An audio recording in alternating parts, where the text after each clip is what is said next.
I'm happy to have Jim Webb here today to talk about Old Allandale. Thank you so much for taking this call, Jim. It's great to have you here. It's good to be here, Travis. So let's get rolling. All right, first question. Tell us a little bit about who you are, who your family is, and how you guys ended up in Barrie. Well, I was born and raised in Barrie, born in 1947 in Royal Victoria Hospital. Uh, my parents were both born in Barrie. My dad was Jack Webb. He was born in 1926. My mother was Audrey Nixon, who obviously became Audrey Webb, and she was born in Royal Victoria Hospital in 1922. My dad was an only child. His parents were Gladys Lines and Walker Webb. And Walker was born in Barrie in 1899, and Gladys came over from Widnes, England in the early 1900s. And a lot of people, when they hear your dad's name, are going to remember him from the family business. Can you tell us a little bit about what that family business was and how it got started? Well, the family business started in the early 1900s. I've heard dates of 1901 through 1903. It was definitely there in 1903. It was started by my great grandfather, I believe, on my grandmother's side, and my grandfather took it over probably in the late 20s, early 30s, and then my dad took it over in 1951. So the store started out servicing the railway. Wow. And of course, we're talking about what many people remember as Jack Webb Clothing, but did it start out selling things other than clothes originally? Yes, and it went through a number of name changes, but always had the name Webb in it. When it first started, it was strictly servicing the two railways that went through Allendale at that time, the CN and the CP. So people that were riding on the train, people that were engineers on the train would come into the store for dry goods. What kind of things would they be selling? Um, I think at that time they were selling mostly to the employees, Hmm. the engineers, the conductors, the guys working on the railway tracks and things like that. So they were selling engineers' caps, coveralls, overalls, long underwear, warm jackets, warm boots, anything that the people that were working on the railway, not necessarily the passengers at the time, is my understanding. Right. And do you remember any of the other names of the store through the years? Yes, it was W.J. Webb and Son. Hmm. That was when my dad bought it from my grandfather. Before that, it was, I believe, called Webb's Dry Goods. Hmm. And the store evolved from obviously the early 1900s to, I think it closed in 1992. Hmm. So it sort of went from railway merchandise or clothing for the people that worked on the railway, and then it became a dry goods store where they sold a lot of materials, where people were making their own clothing, a lot of a lot of threads and things like that. Hmm. And then in the late, or I'd say the early 50s, when my dad took it over, they got a lot heavily involved in children's wear. And then it went from children's wear to a higher end men's and ladies store. And when it shut down in 92, it was a men's and ladies haberdashery store. And I know it was called then Jack Webb Clothing Limited. Hmm. Was it always in the same location in that famous building right near the railway? Always, 100%, yes. And do you remember? Do you know the story about how that building came into the family? Did anybody live there on the top part?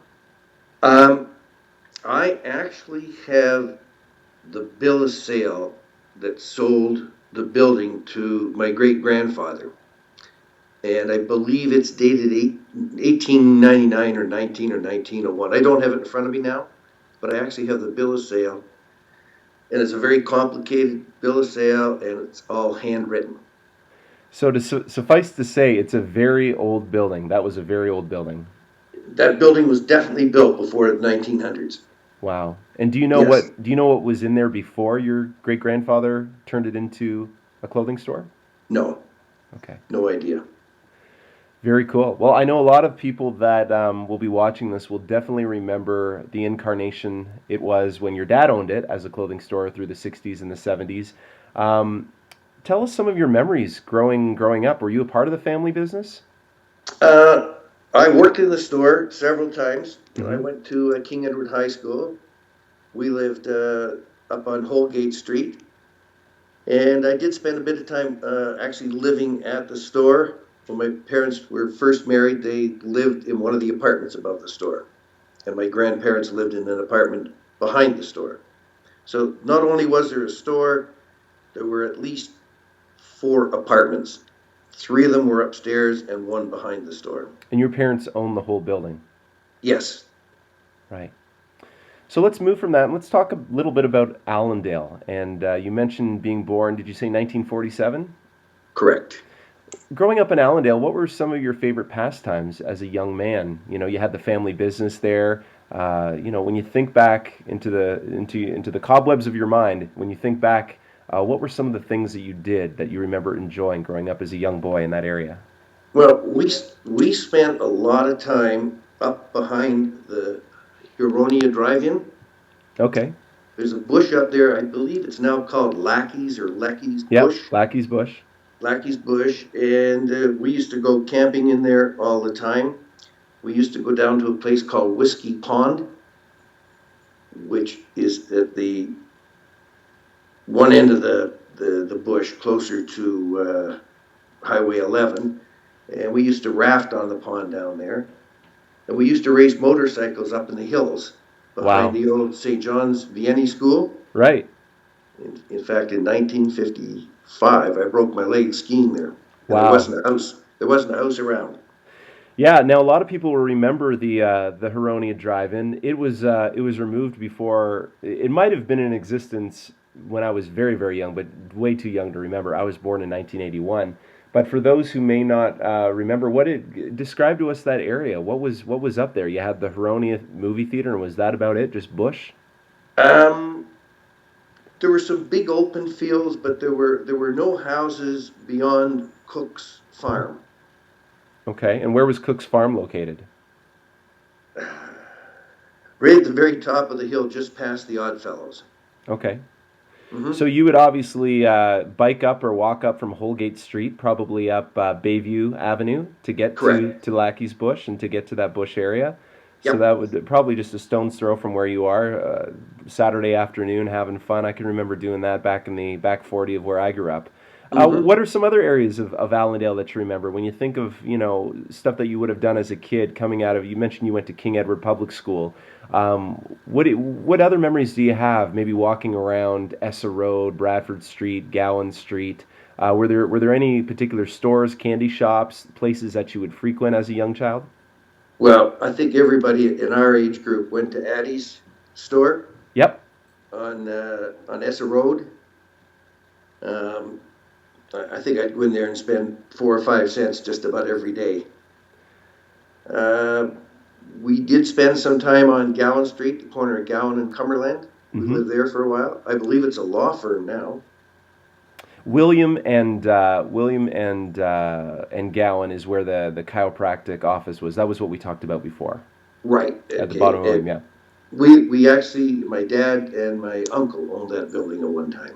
Okay. Yeah. Gorgeous building for sure. Yeah. Hmm. Now, Jim, what do you remember about Barrie's waterfront before it was developed? You have this unique perspective, as many folks do that grew up in Barrie, of knowing what Barrie looked like before the famous waterfront was developed in 1967. So when you think about, well, you were born in '47, so you would have been 20 years old when it was finally being developed and the landfill was being added.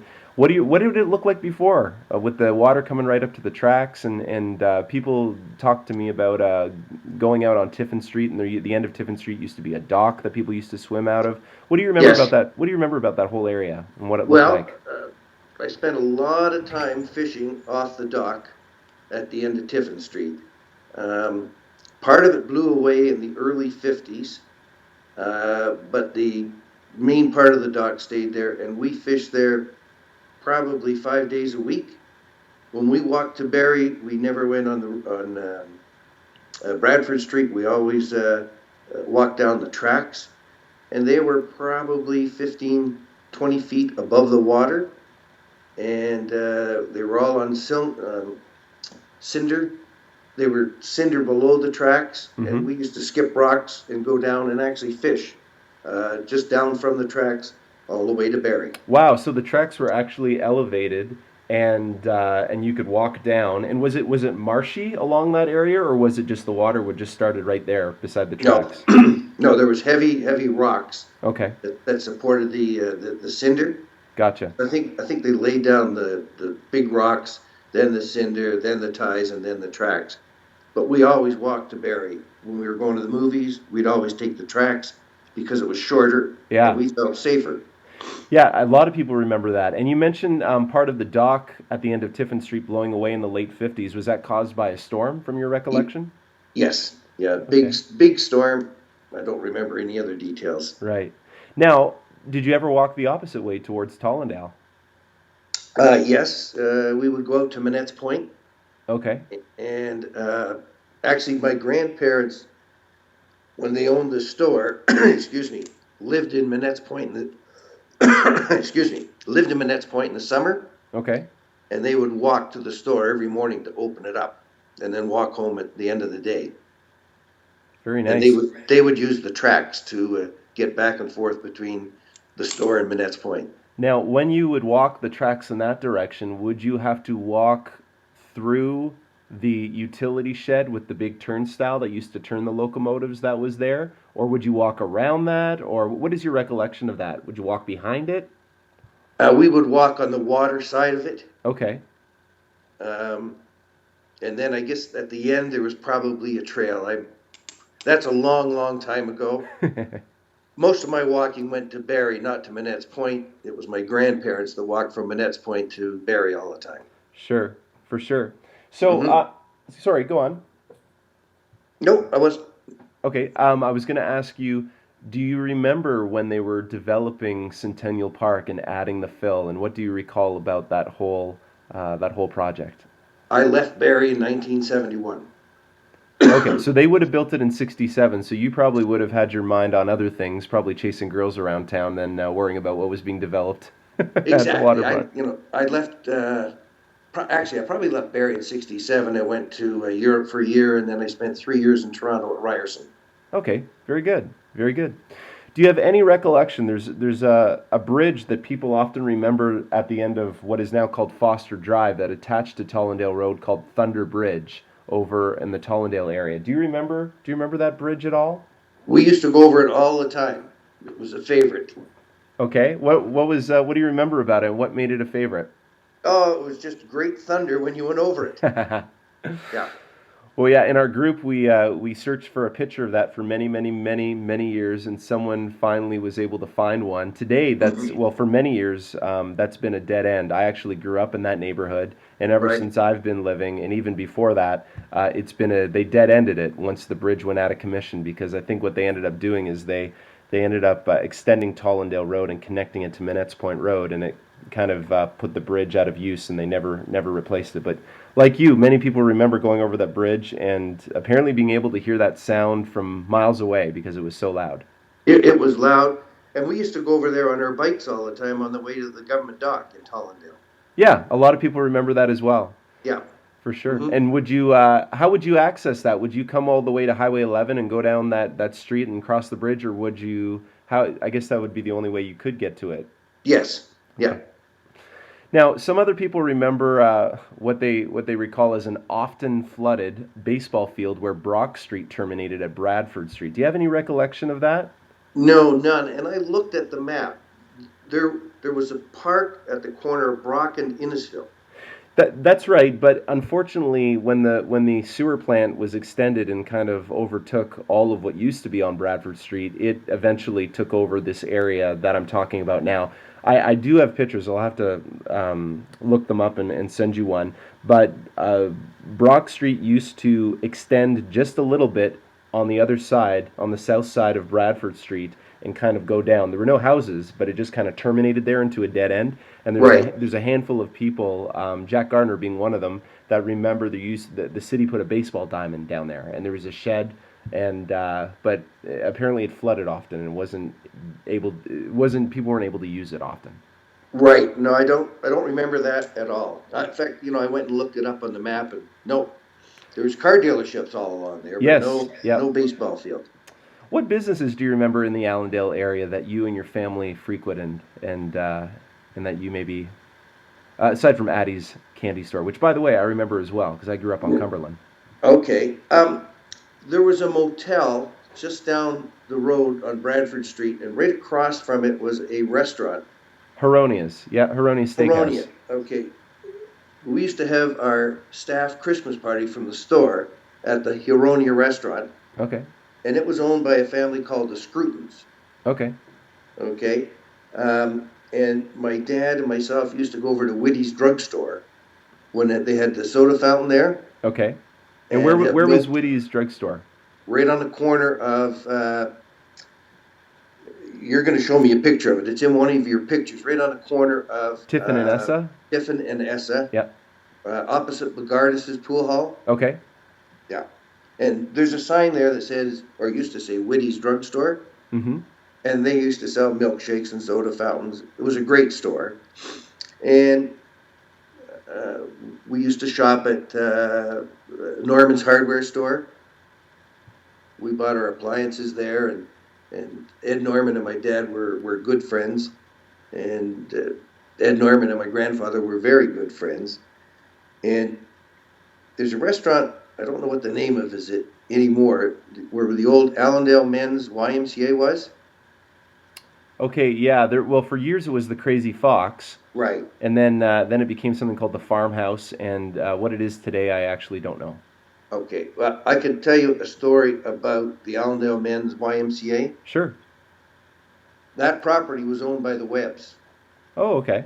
Okay. We donated it to the YMCA, and Allendale Hardware, I think, paid for the labor, and Allendale Lumber paid for the building materials. Mm-hmm. So there was the Griffins, the Normans, and the Webbs that paid, that provided the real estate and the building materials and the labor to build the Allendale. It was a Allendale Men's Rooming House, I believe is what it was called. And it made all of the businesses in the area successful because we were selling clothing to them, the hardware store was selling merchandise to them, and when the people were successful, Allendale Lumber was selling the lumber to the people that were in the stores. Wow. Or that stayed there, yeah. Wow. That's crazy. So really, community coming together to fund that specific site. Now, was that the YMCA? Was it still being used as the Y when you were a young boy, or was it already had the Y already moved? No, it was became a men's boarding house. Okay. And then later, obviously, became a restaurant. Yes, yeah. You know what? I don't know when it became a restaurant, but I'm going to say sometime after 1967. Okay.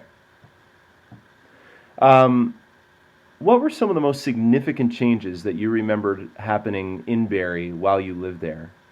Well, that's a tough question because leaving in 67 and being there from 47 to 67, Barrie probably only grew from 15,000 to 21,000. And Wow. I think almost all the development happened after 1967. That made Wow. it a much bigger city. Mm-hmm. I mean, it was a big deal when North Collegiate opened up. There were 2 high schools in town. Mm-hmm. And So you may not be aware of this, but they're actually shutting down Barrie Central I was aware of that, yes. next year. Yeah. So Yeah. did you go to Central or North? Central. Right. Yeah, all Another the kids from Allendale went to Central. another fellow Centralite. I'm class of Right. 2000 right here. Good, good. All right. When did your dad, James Webb, retire, and what became of his snow? Pardon me. Huh? What became of his store? Sure. Okay. His name was Jack Webb. Jack Webb. I'm so sorry. Right. Okay. He retired, to the best of my knowledge, in 1992, and they sold the store, the real estate, and I believe another clothing or haberdashery store took it over for a while. Mm-hmm. And I believe the people that bought it were in the real estate business, and then it was eventually turned into a real estate sales office. That's right, for ReMax. Yep. ReMax, yes. Yeah. There were some big problems in selling the store in that the deeds between the railway and the Webbs were not clear. Meaning which property in the backyard was owned by you guys and which property was owned by CN? Exactly, because I think they had traded various pieces of property over the years. CN needed more parking, so they gave us this piece of property over here, and then it traded. I don't know all the details, but yes. Interesting, very interesting. So obviously that all got worked out, and your father ended up retiring. You say around 1992. Yes. Now tell me, any memories of when the Highway 400 was built? You probably would have been very young, or do you remember your parents taking you on it, or Yes. yeah? Yeah. I mean, you know, big entertainment on Sunday nights sometimes was going up to Sunnydale Road and watching all the traffic on 400. Okay. Yeah. And I'm sure at that time it was just two lanes in each direction. Yes, it was. Yeah. But it was a great road, and everybody obviously used it instead of Highway 11 going to Toronto, and it really opened up the Barrie area. Absolutely. And, I can even remember when I was a kid, the highway really went around the city. And now today, I know you mentioned you come back about once a year. Now today, as you Yes. know, it goes right through the city. The city has completely developed on the other side. Right. Yep. So it's very fascinating to see that development. Last question, Mm-hmm. Jim, as we wrap up. What do you think made Allendale unique? Um, it was very small. It was very community oriented. We were always known as the kids on the other side of the track, and there was quite a rivalry between the kids from Allendale and the kids from Barrie. Yeah? Talk to me about that. What kind of things would they rival over? Oh, who could skate with who at the Barrie Arena? We all used to go skating on Saturday afternoons. Okay.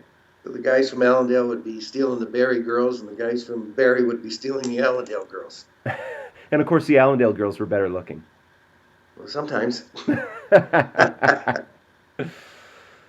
Oh, well, it sounds like it was a real family environment. It sounds like there's a lot of benefits to just growing up in a small town. I'm sure everyone knew each other too, and you wanted to make a good name, as your dad obviously had, as your family obviously had. Yeah. And I mean, we hitchhiked to school every day. We'd go down to the corner of Burton Avenue and Essa Road, Yeah. and there'd be 10, 15, or 20 of us hitchhiking a ride over to Central. Wow. And people in And the, we would all get picked up within 4 or 5 minutes. I'm sure mums and dads and people in the community were just happy to see you guys going to school and attending They, school. and everything was safe in those days. I hear you. Well, you have a Yeah. handful. You have a handful of pictures there that I want to talk about. So you can go ahead and bring those up now. And Okay. the first picture is, as you know, is looking south on Essa. This was before. Now today, Essa kind of curves and turns into Bradford, but this was before they had really demolished this whole area, and it was a T intersection. This is around 1967. Talk to me about some of the buildings that you see in this picture. Of course, on the far right is your dad's store. Right. Uh, Now, you can see the store. The name there is W.J. Webb and Son. yeah. So that was taken probably in. How old do you think this picture is? Well, the year on the back of it tells me it's 1967. Ooh, okay, I would have said maybe a bit earlier because he did change the name of the store, maybe in the 70s, to Jack Webb Clothing Limited. Right. Okay, so above the store, you can see, the windows. There were 4 apartments up there. Mm-hmm. Between the store and the TD Bank was an empty lot. Okay. And as a young boy, the scout troop out of Burton Avenue United Church used to sell Christmas trees in that empty lot every Okay. year. And that went on for probably 6 or 7 years when I was in the Scouts. on the Gore, we used to call the area in front of the store the Gore. Mm-hmm. There Are you used to talking be about the island there? The island yes, egress? Yeah. Okay. The yeah. gore. Yep. They used to call it the Gore. There used to be a huge evergreen tree there that they would light up at Christmas time, Okay. and the Santa Claus parade would start up at the fairgrounds Yep. and go down Essa Road along Burton Avenue, or not Burton Avenue, but along Bradford to Barrie. Fascinating. Do Okay, you have any recollection of when the bank went in beside you guys, or was it always there in your memory? as far as I know, it was always there. Okay, and then next to the bank, uh, does that say it's a grill? Yeah, it says it's the grill. I don't remember that at all. But then the taxi stand, Yep. and then the Clifton. Of course, the Clifton. Now on the far right there is that what do you call it? Bogardus? It was Bogardus? Bogardus's pool hall, and you can just see the word billiards. Right. And they sold. I mean, that was a very, very old store when I was growing up in Barrie, Okay. and they sold Hustler and Penthouse, and they had two or three, I think, two pool tables in the back. Okay. Yeah, that whole block is down, isn't it? Oh Yes, yeah, that whole thing was removed in the 70s. In the right. 70s. I don't remember the grill, but I definitely remember the taxi stand. Definitely remember the Clifton, and next to the pool hall, which was Bogardus's, there was a motorcycle shop, Yes. and there were also apartments above there. Right. Now, Weston's Grill, I vaguely remember that. Well, let's take a look at the second picture that I sent you there. Yep, And I love this picture because there's a lot of stuff going on, and it's just cool to see. Uh, it looks like they would route Bradford Street to make a right-hand turn and to turn into Essa. As you can see, the "Do Not Enter" signs there, right in front of your dad's yep, store.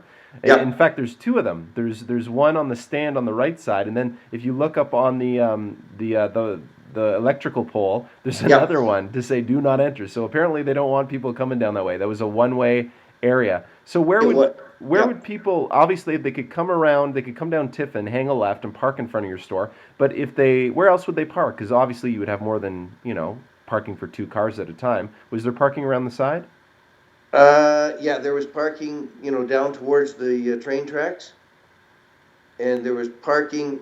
You see the fellow on the right-hand side? Yep, Okay, well, across the street is the Allendale Men's Rooming House. that's right. So there was parking all along there.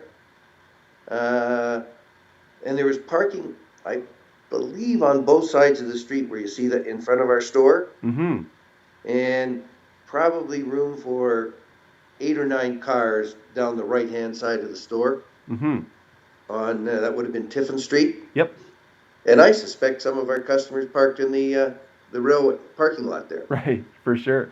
What's Yeah. interesting to note also about this photo is, whether or not I don't know what year the 400 branched into the 11 extension. I know today when you go north on the 400 after you pass the Duckworth Exchange, you can either go straight and you will be migrated right onto 11, or you get on the off ramp that takes you to 400 north. But it looks like still at this time they were routing 11 through the city, 11 and 27, because you can see the signs there to kind of bring you through Allendale. And I very much remember reading how Highway 11 used to actually go right through Barrie, Blake Street to Penetanguishene Road, and then further north to Aurelia. That's right, up through Crown Hill. Yep, So they would come up through Stroud, Painswick, that's right. down Burton Avenue, and then turn right at Burton and Essa Road. That's right. Yeah. Yeah, so it's interesting to see those signs. And then, of course, you probably are aware that they have finally redone the Allendale train station, and it's nice to see behind that large tree one of the many incarnations of that building, and it looks like it was white at the time. Yes, they were. If I remember right, they were all white. Yep, yep. Yeah. Some of the pictures that I have indicate Mhm. that as well. Let's take a look at picture number 3.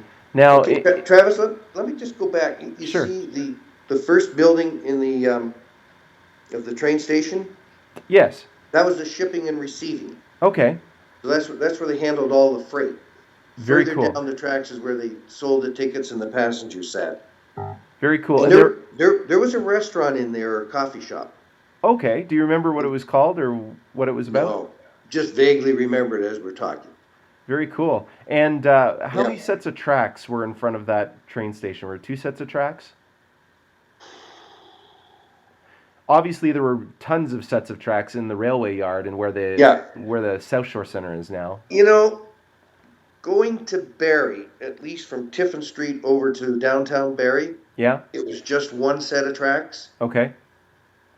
but there could have been two sets of tracks right at the railway station. Right. Right. And they would have merged together at some point. Yeah, just after Tiffin Street, if they did.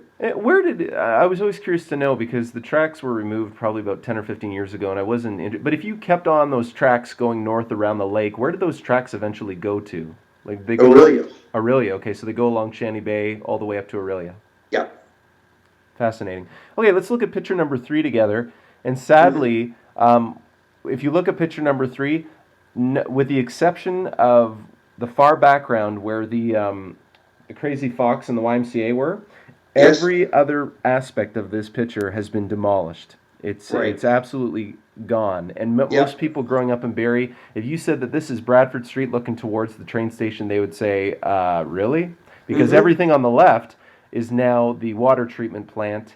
And this really was Barrie's first golden mile. This is where a lot of businesses, especially a lot of car dealerships, were. When you Yeah. look at that, Dangerfield Motors, obviously, and of course, you up from that would have been the Heronius Steakhouse. What do you remember about this area when you see that picture? That's exactly what it was like when we used to go to Central. Yeah, Yep, exactly what it was like. Now, this picture is probably whatever year these Corvairs are. I think they're 1962. probably a little bit later than that. I think this picture is around 65. Okay, well, whenever looks as though these Corvairs are new, so whenever the Corvair came out, Okay, I'd say that would be a good way to date that photograph. sure. Yeah. Let's go to the fourth one, and I love this. This is just another perspective. This would be the perspective really of you walking out and looking a little bit to the right out of your store. This is what you would see. And there's that island that we were talking about, and of course the old community street signs. You can see it there. It says Bradford Street and Esses Street, and then the fire hydrant. Exactly. What else do you remember about some of the businesses up here? It looks like an IDA drugstore was in there. What do you remember about that? Okay, well, that's where Whitty's was. Okay, Whittes. It was a drugstore, and those people, they lived in, not Stroud, they lived in Manette's Point. In fact, I think there's a street in Manette's Point called Whitty's Lane. okay, That's where the soda fountain was. There were apartments above all those stores, and right across from the Do Not Enter sign that you see was the barber shop, okay. Yep, and that was Nels McGee's barber shop. yep. I've heard many stories about McGee's. Yep, for sure. Right? Okay. And everyone referred to not to this island as the Gore, Gore, for some reason. Okay, All right. Further up the street and on the left-hand side would be the beginnings of Norman's Appliance Store. right. And between, there was the drugstore, then there was Webb's Jewelry, which was no relationship. Mm-hmm. Then there was the Allendale Bowling Club, That's right. The lawn bowling. Yep. lawn bowling, and I spent a lot of time in there with my grandfather. Okay. Okay, he lawn bowled in there quite a bit. And on the right-hand side, I, those buildings are fairly old, and then there's the railway tracks. I suspect they're all gone. There used to be The tracks are Bolton's IGA. yeah, the tracks are still there. The IGA, you can actually see the sign on the right. The Oh, I- okay, I see it now. Yep. Yep, the IGA is actually now a thrift store, and further up from the IGA, in this picture, it looks like it was a car dealership. Today, it's a strip plaza, and it's been a strip plaza. You've probably been back and seen that. Yes. But Yep. am I understanding that correctly? Was that a car dealership right before the tracks, prior to it being a strip plaza? Do you remember what was there, Well, or was that plaza always there? no, Okay. no. There were small storefronts with apartments above them. Okay. So I don't know what year that picture is. That's It's around 67 again. 67. See, I was Yep. just leaving then, so no. So the IGA would have been fairly new because they were further up the street. Up Gotcha. the street on the left side. You know, there's a place there. I think it says if you get a speeding ticket, come in here and we'll fix it for you. Okay. Yeah. You Yeah. know that place? Yep. Yep. Okay, that's where the IGA was. In there, it was Okay. called Freedom's IGA. So they moved from that place to where we see it here? Yes. I see. Okay. Gotcha. Okay. Yeah. So they were just further up the street from Addie's. There was Addie's, and then there was a farm equipment wholesaler or farm dealer of some sort. And is The this big building. before, would this be before the BP on the corner of Essa and Burton? Yeah, not that far Not up. that far? Okay. The building next to Addie's, heading Gotcha. towards Burton Avenue, Yep. was some sort of a repair shop for farm equipment. Gotcha. Then there was what street is that? Cumberland. Yep. Okay, and on the corner of Cumberland and Essa Road, where the parking ticket place is, or the speeding Mm-hmm. ticket place, Mm-hmm. that was the Freedom's IGA. Okay. And then there was an Esso, Yes. Okay. Esso. right? And across the street from the Esso was Allendale Lumberyard, Yep. a huge lumberyard. And then just down from the lumberyard was a car dealership or a Hertz rental. Okay. Yeah. Very cool. Yeah, no, I was always trying to piece it together because I certainly remember the IGA as a kid, but the plaza beside the IGA going that direction, going south, it has always been there in my lifetime. But I have a couple of pictures where it looks like it was a car dealership at one Yeah, point. no. It was small Storefronts. homes with small retail stores. In fact, one of them I think was a takeout restaurant, but I don't remember that to be Okay, exactly sure. for sure. Mm-hmm. And then finally, our last picture here, another great view of your family store, and you just get a sense that Tiffin just kind of basically dead ended after the tracks, and the dock was there, and that was it.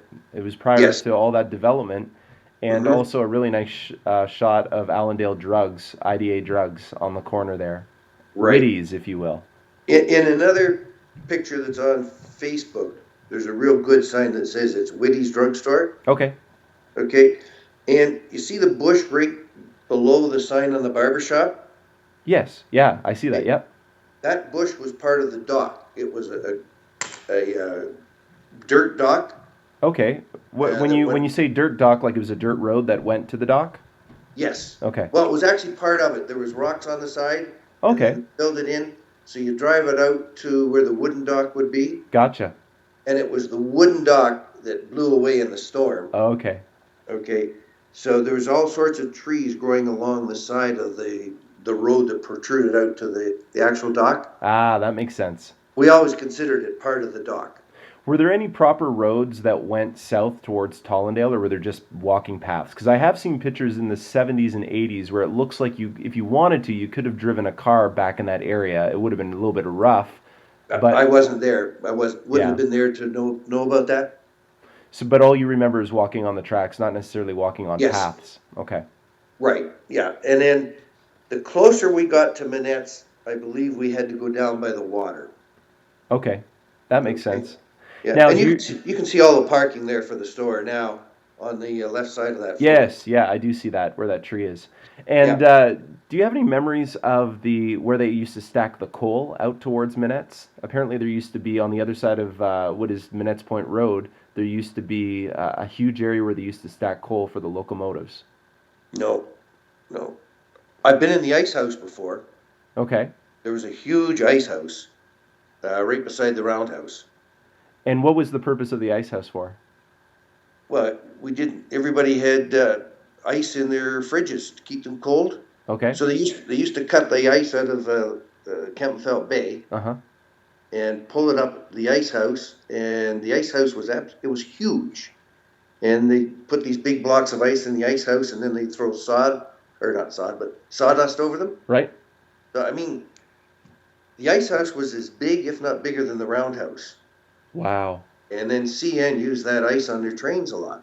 It must have been phenomenal as a young kid seeing those gigantic locomotives and just the incredible power of those locomotives and all the boxcars and everything. I grew up on Cumberland, and I have great memories of my dad taking me down to the railway yard and just Yeah. as a young boy being very impressed by the grandeur of the trains.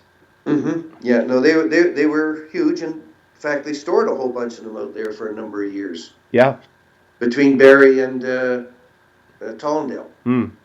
Yeah, Incredible. Well, Jim, this has been incredibly helpful. I know there's going to be a lot of people that'll watch this and have a lot of memories come flooding back to them. I want to thank you for giving some of your time today and sharing some of these memories. And I know we'll talk offline in a few seconds, but thank you so much for your time today and for your help. great. Thank you very much, Travis. Enjoyed doing it.